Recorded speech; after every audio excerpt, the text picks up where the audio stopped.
Bali dito sila sumuot. To, bali sinira din yung net natin. Pinunit. Pinunit yung net. So yan, medyo kasi masukal dito sa likod. At saka dito nagbasid-masid sila dahil may tinambayan, no. Tumambay pa dito sa area na to.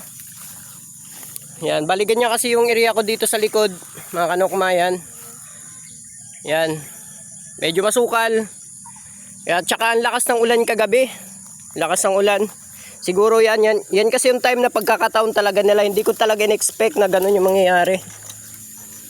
Dito sila sumuot. Iniwan yung buti.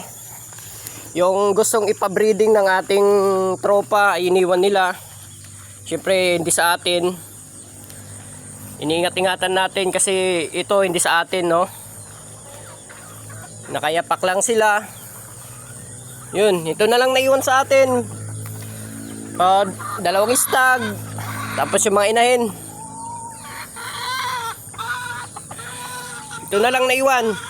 Bali dito nakalagay si Tito White sa area na to.